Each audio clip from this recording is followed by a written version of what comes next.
Bonsoir à tous, bienvenue à 100% Foot. Vous êtes sur Equinox Télévision, bien évidemment, avec nos invités ce soir. Le François Iya, bonsoir. Bonsoir Hippolyte, bonsoir à vos téléspectateurs. Et à ma gauche, Justin Bambok, bonsoir.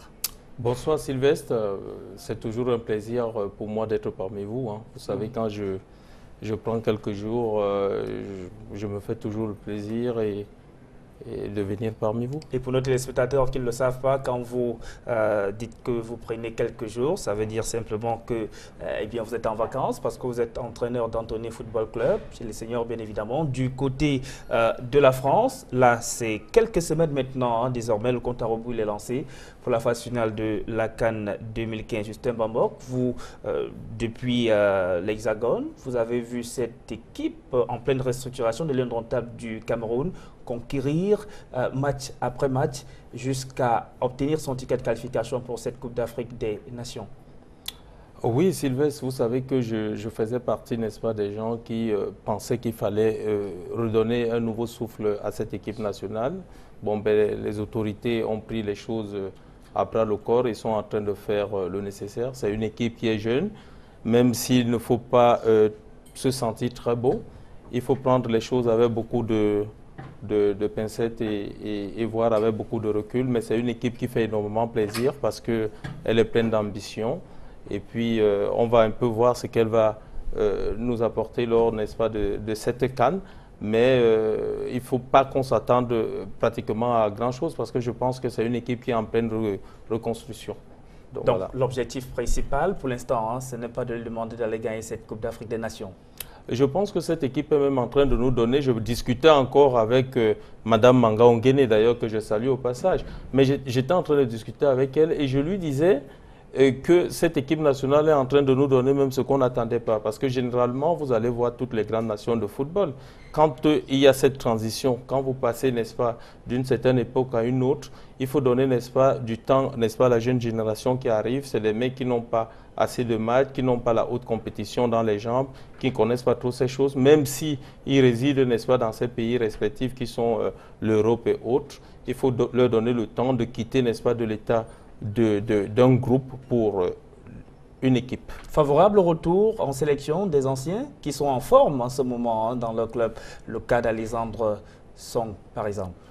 Je sais que ça ne sera qu'un avis personnel. Pour ma part, oui et non. Oui, parce que voilà, il faut déjà voir ce qu'il a pu apporter au niveau de l'équipe nationale, essayer de savoir quelles sont ses intentions par rapport à cette équipe nationale.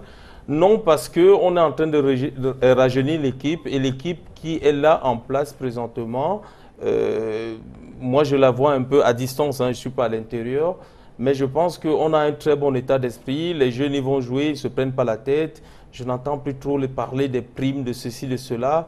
Je pense que c'est une équipe qui a envie de travailler, qui a envie de prouver. Donc je dirais oui et non, tout simplement. Eh bien, il semble que Joseph Orona, le président du comité d'organisation de l'Africa Foot, partage votre avis. Justin Bambok, est-ce que le talent ne se met pas au-dessus de l'indiscipline? Vous avez une sélection, vous avez besoin des résultats. Qu'est-ce qu'il faut mettre en avant? C'est un tout ou primer d'abord, chercher d'abord les valeurs, chercher d'abord le talent? Même si un joueur est indiscipliné, est-ce qu'on ne peut pas faire avec? Je ne pense pas que le professeur, pense pas que le professeur a un problème particulier avec des joueurs qui sont, n'est-ce pas, victimes de cette indiscipline.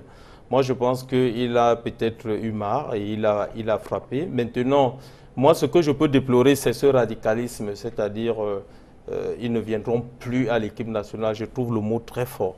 Parce que il reste quand même ça reste des jeunes joueurs qui peuvent peut-être reconnaître leur indiscipline et se ranger en s'excusant par exemple, en prouvant qu'ils ont changé. On a vu le cas de Naïsna avec les Bleus de France. Voilà par exemple, mais eux ils ont été suspendus, après on a rappelé certains dans leur cas.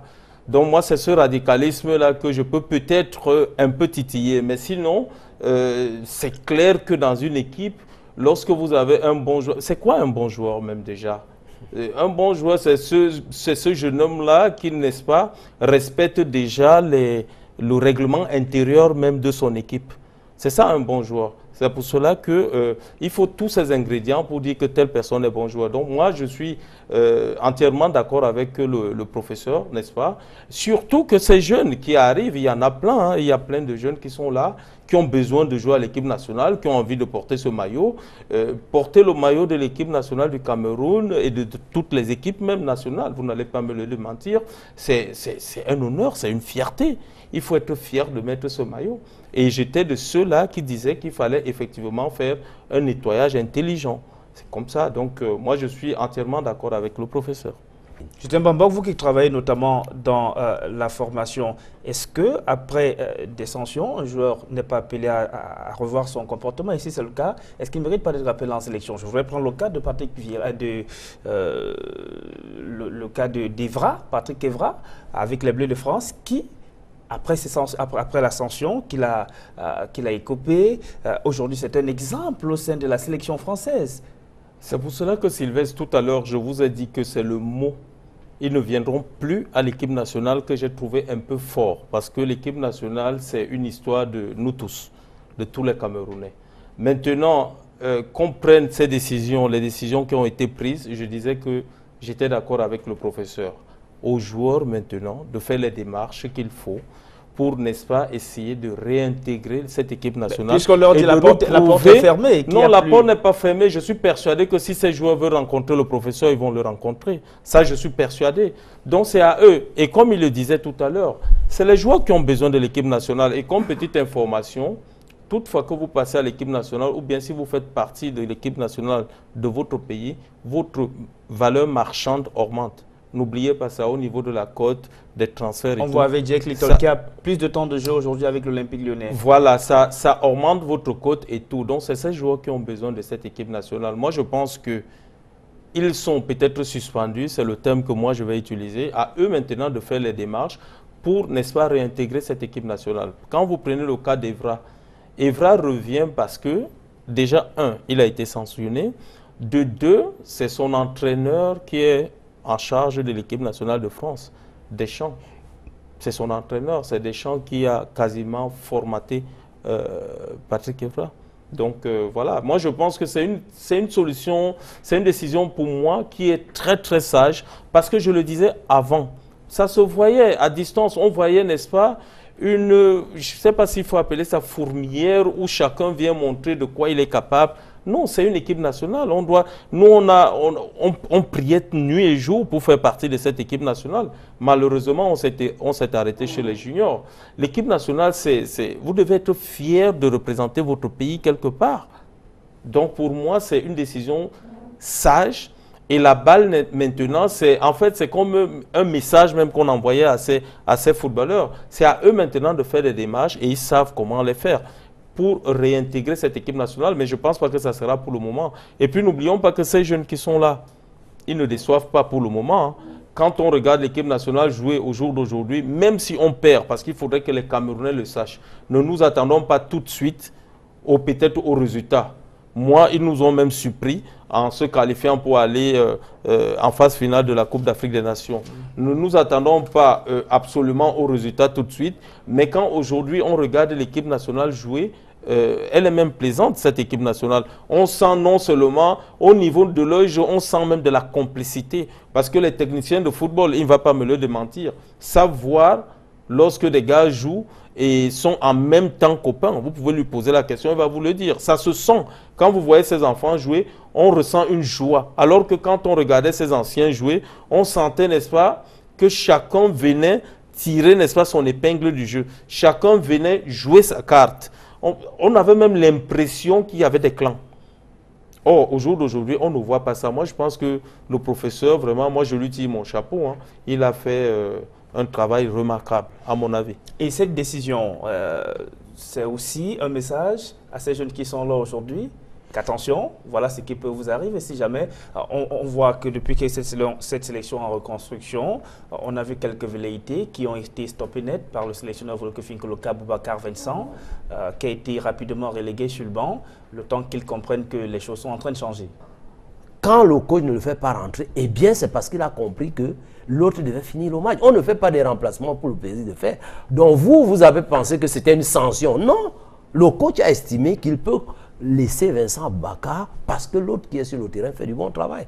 Mais maintenant, l'interprétation, c'est que c'est une sanction. Non, moi je pense. Et même si c'était une sanction, elle est même la bienvenue, même si c'était une sanction. Parce que par moment, dans une équipe nationale aussi, c'est bien quand on doute. C'est-à-dire il faut mettre ses enfants dans des conditions de doute pour qu'ils puissent donner tout le temps le meilleur d'eux-mêmes. Il n'y a pas une place, comme j'entends souvent des gens dire au quartier, il est titulaire. Non, c'est fini cette époque-là. C'est en fonction, n'est-ce pas, des matchs qu'on a, plus des rencontres. Comme on l'a dit, il y a plusieurs types d'avant-centres. Il y a des avant-centres de fixation et il y a des avant-centres que moi j'appelle mobiles. C'est-à-dire des avant-centres qui sont tout le temps en train de créer de l'espace pour le milieu de terrain qui arrive ou bien pour les latéraux excentrés qui doivent, n'est-ce pas, pénétrer. Il y a ce genre d'avant-centre. C'est en fonction donc de l'équipe que vous aurez en face de vous que vous mettez un avant-centre. Vincent Aboubakar, c'est un très bon joueur. Mais vous n'allez pas me dire ici là que maintenant le numéro 9 de l'équipe nationale, c'est Vincent Aboubakar. Non. L'entraîneur a peut-être fait un choix.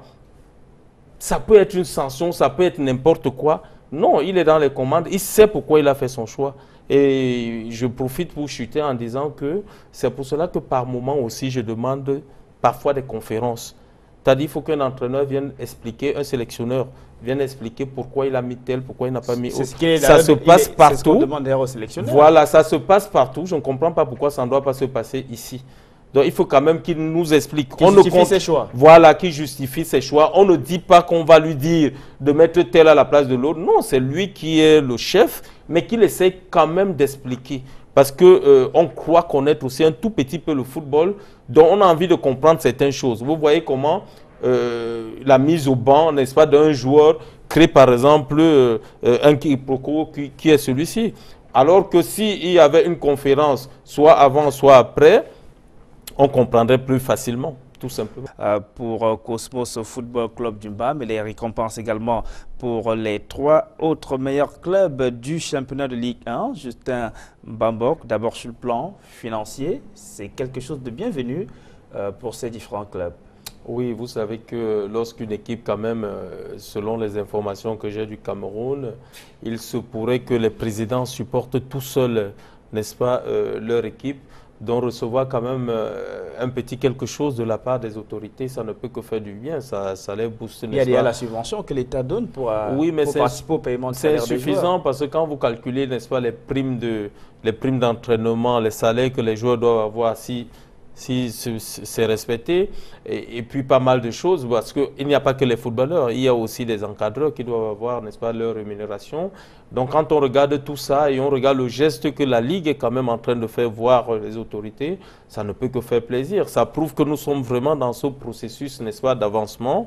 Parce que moi, quand je jouais encore ici, non seulement on n'était pas professionnel, mais aussi on ne recevait rien du tout de l'État. Donc c'est une bonne chose. Hein, Il veut plus. Justin Mbambok, les entraîneurs de football, ce ne sont pas les acteurs qu'il fallait oublier. Hein. Moi, je pense que je mettrais ça dans le cadre de peut-être l'oubli. Hein. No comment, parce que je ne comprends pas pourquoi on peut primer même le spectateur et oublier celui-là même qui contribue pour qu'on puisse avoir, n'est-ce pas, ce football qui est quand même, il faut le dire, le football camerounais est en train de se relever. Aujourd'hui, quand vous regardez un championnat camerounais, vous êtes quand même satisfait parce que vous voyez qu'il y a un fond de jeu. Et lorsqu'on a un fond de jeu, ce n'est pas les joueurs qui créent le fond de jeu. C'est forcément les entraîneurs qui vont, n'est-ce pas, puiser dans leurs recherches. Et je tiens aussi à informer, n'est-ce pas, tous ceux qui nous regardent, qu'un entraîneur de football, c'est celui qui est en permanence, n'est-ce pas, plongé dans la recherche. C'est pour cela même qu'en Europe, nous avons par exemple des recyclages. Donc moi, je mets ça dans le cadre de l'oubli. Je me dis que les autorités vont rapidement se rattraper pour que ce genre, n'est-ce pas, de quiproquo n'arrive plus. Je suis persuadé que c'est quasiment l'oubli. Et François Eya revenait d'ailleurs tantôt sur cette décision du comité, cette autre décision du comité de normalisation de la FECAFOOT, celle de mettre un cadre qui va favoriser la réinsertion des anciens footballeurs. Partant du constat selon lequel beaucoup d'entre eux ont du mal à avoir des lendemains meilleurs lorsque leur carrière est achevée. Vous savez, Sylvestre, on ne fait pas dans du social. Hein. Moi, je pense qu'on ne fait pas dans du social. Le football reste le football. L'ancien footballeur doit savoir, pendant qu'il est en train de jouer, préparer sa retraite. Sinon, il faudrait qu'on dise aussi, n'est-ce pas, aux médecins qu'on aide aussi le médecin à se réinsérer qu'on aide tout le monde. Moi, je pense que dans ce domaine-là, personnellement, je ne suis pas d'accord. Parce que moi, j'ai aussi joué au ballon au Cameroun. Pendant que je jouais au ballon, je savais qu'il faut que j'aille à l'école pour avoir le minimum parce que ça devait me servir après mon football. Faut pas, on n'est pas en train de faire dans le social, sinon il faut qu'on s'occupe de tout le monde. Nous avons nos mamans dans nos différents quartiers qui n'ont rien à faire. Il faut qu'on pense aussi à elles. Ce n'est pas parce qu'elles ne viennent pas crier devant les écrans. Donc moi, je pense que c'est le footballeur lui-même, comme tout autre métier, parce que le football est devenu un métier aujourd'hui, c'est le footballeur lui-même qui doit penser à son après-football. Moi, je suis dans cet avis. On ne va pas commencer à prendre des footballeurs. Je vois, oui, l'ancien Lion, il faut qu'on fasse ceci. Oui, pendant que tu étais ancien Lion, tu avais tout ce qu'un ancien Lion doit avoir. Ou bien, tu avais tout ce qu'un joueur devait avoir pendant que tu étais joueur. Après, quand tu es devenu ancien Lion, tu demandes qu'on t'aide. Moi, je dis, qui veut aller loin, ménage sa monture. C'est à ceux-là, n'est-ce pas, de préparer, n'est-ce pas, leur réinsertion, à mon avis. Mais est-ce qu'un joueur, François Eya, qui a produit du beau spectacle, qui a quand même aidé son pays à remporter des titres, même si lui aussi, sur le plan individuel, il en rapporte, ou bien que ce soit le cas en club, est-ce que ce joueur, finalement, ne rentre pas, si on peut le dire un peu, dans le panthéon et donc il mérite certains égards? Naturellement, il mérite certains égards. Ça, je conviens avec toi. Hein. Il mérite certains égards parce que, en fait, c'est une reconnaissance de la nation pour service rendu. Maintenant, il faut simplement que qu'on comprenne que l'insertion, c'est pas une façon de leur faire dormir dans leur laurier. Parce qu'aujourd'hui, ce que dit le coach Justin Bambok, c'est que la reconnaissance ne doit pas forcément être financière, puisque cette reconnaissance, vous l'avez déjà, puisque lorsque vous êtes en sélection, il y a vos primes que vous percevez. Oui, et moi je pense aussi que ce qu'a dit le professeur, il faut le prendre pas au premier mot. C'est-à-dire que cette reconnaissance, ça peut être par exemple ce que l'ambassadeur a eu à faire ici à ses anciens... Alors voilà clairement comment est-ce que cela est construit. Alors c'est voilà la création et l'organisation et le fonctionnement d'un fonds de renforcement des capacités de reconversion et de réinsertion sociale des anciens joueurs des sélections masculines et féminines. Bon. Donc là même le cadre est défini. Bon. Les joueurs des sélections. Et là ça veut dire que ce n'est pas financier. C'est-à-dire que, par exemple, un joueur, un ancien Lion, qui veut s'insérer peut-être en faisant l'entraînement, on peut lui donner les possibilités. On l'accompagne. On l'accompagne. Là, je suis d'accord. Ça, c'est ça. Mais on va pas faire dans le social. C'est pas qu'ils vont venir par mois et marger. Non. Ah, non. Moi, c'est pour qu'ils comprennent parce qu'il y a les métiers de football. Il y a les métiers de football. Si, par exemple, tu as été footballeur et que tu as été Lion et que peut-être par accident, il est arrivé que tu as arrêté ta carrière et tu as poursuivi peut-être tes études. Je prends un exemple. Si tu as fait le droit... Mais au lendemain de sa carrière, un joueur n'est pas obligé de poursuivre les métiers de football. Justement, pour les joueurs eux-mêmes, il y a un certain nombre de choses qui doivent être construites autour d'eux. Déjà, ils doivent être prêts mentalement. Et là, j'interpelle maintenant cet autre préparateur mental que vous êtes aussi, parce que vous venez justement d'atteindre cette autre graduation. Voilà, dans le métier d'entraîneur de football. Comment préparer un joueur dans sa carrière, justement? Je vais d'abord préciser. En fait, après avoir eu mes diplômes, je me suis dit, vous savez, on est tout le temps dans la recherche. Et moi, je me suis dit, il y a un nouveau diplôme qui est là, qui existe dans le milieu professionnel, qui s'appelle préparateur mental. Je me suis dit, pourquoi ne pas aller passer ce diplôme? Maintenant, pour revenir à votre question, concernant ces joueurs qui ont cette envie folle de vouloir partir, si j'ai bien compris, je vais vraiment être honnête. Moi, je pense que la carrière d'un footballeur, c'est 5, 10, voire 15 ans maximum. Je vais peut-être vous surprendre, mais moi, je suis de ceux qui pensent que si un joueur est ici au Cameroun et il a des sollicitations ailleurs, il faut qu'il parte. Je suis désolé de le dire parce que je pense qu'on a parlé tout à l'heure de l'après-football. S'il ne part pas, il n'aura pas le temps de préparer son après-football. Maintenant, quand elle est préparée mentalement, le simple fait déjà de vouloir partir, c'est déjà cet effort mental. Ils ont déjà déclenché le processus mental.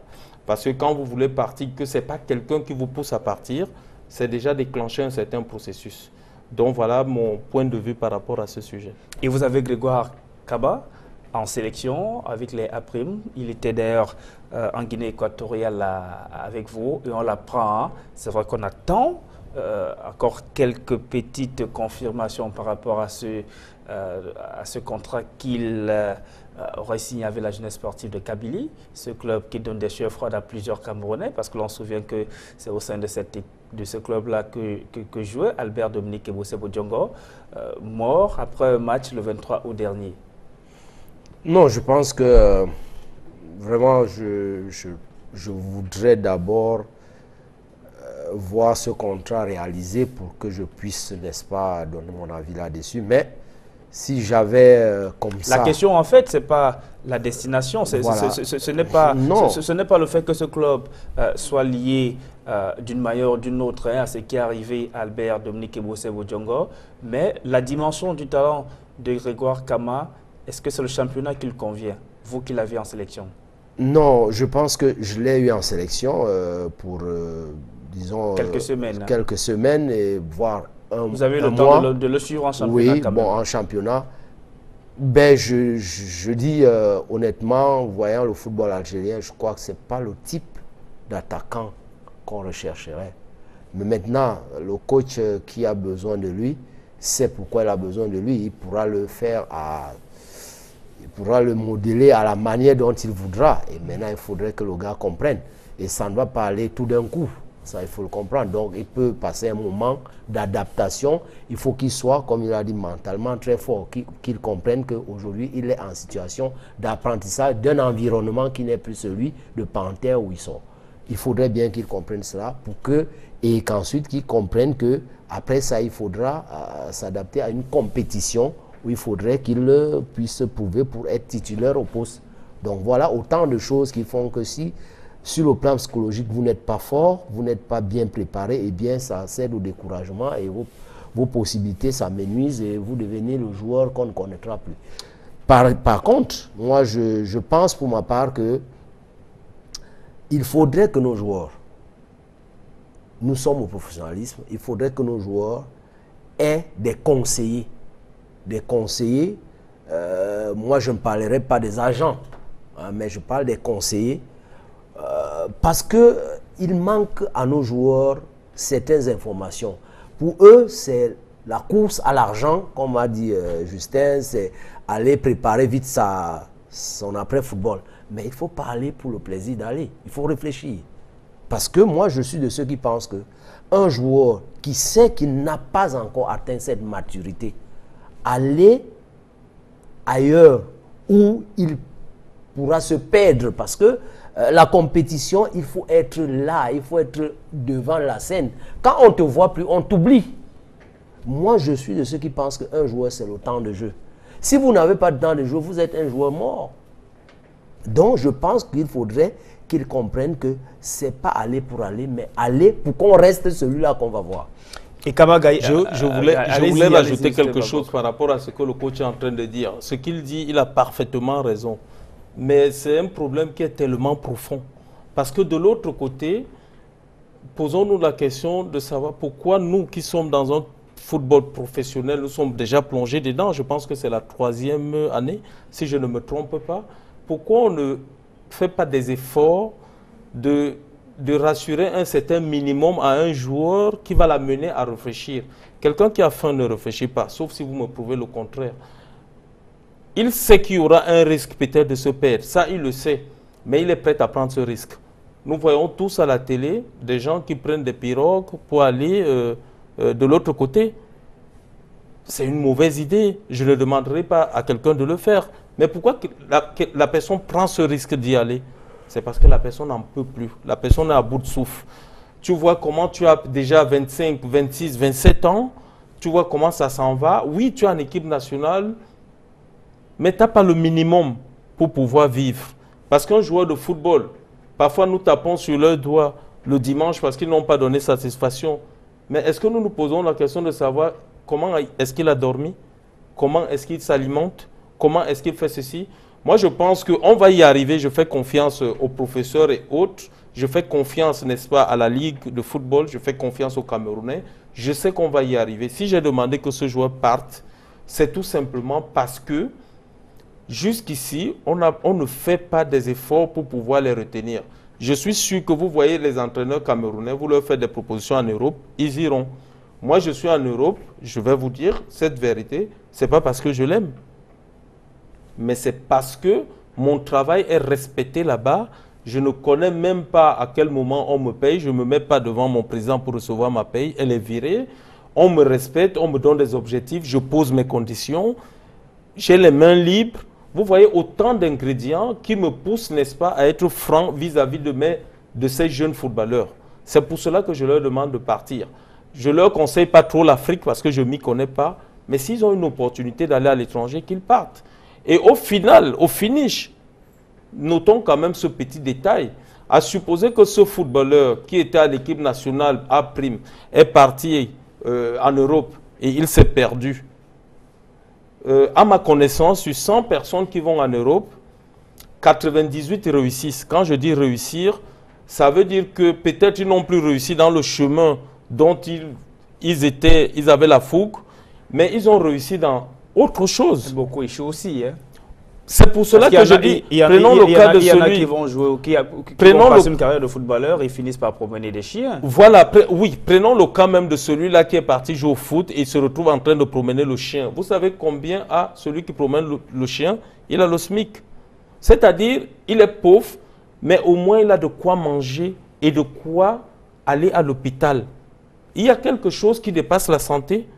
Dites-moi, moi je pense plutôt, je ne suis pas prêt à conseiller, à dire à un jeune de partir, si je me rends compte que nous, déjà ici, on fait des efforts pour leur donner ce minimum. Mais si on ne leur donne pas ce minimum, excusez-moi, vraiment, il faut qu'ils partent.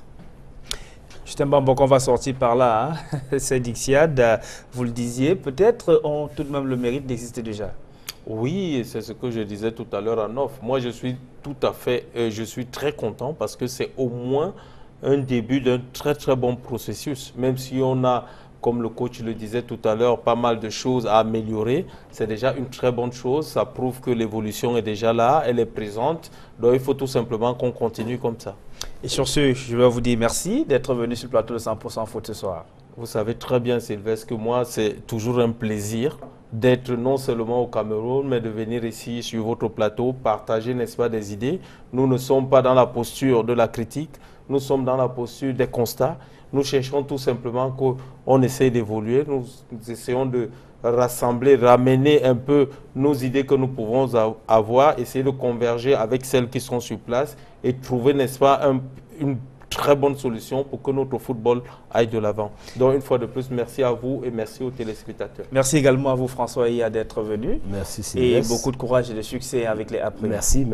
Je pense que je peux vous dire que j'ai dit je suis un élève à qui on peut accorder la mention peut mieux faire. Et je peux vous dire aujourd'hui que s'il me donnait la chance de faire les Jeux de mars, eh bien vous verrez le classement. Voilà, plutôt humble le coach François Iya. Mesdames, Messieurs, merci également à vous d'avoir regardé cette autre édition de 100% Foot. Je vous donne rendez-vous lundi prochain lorsqu'il sera 20h45. Au revoir.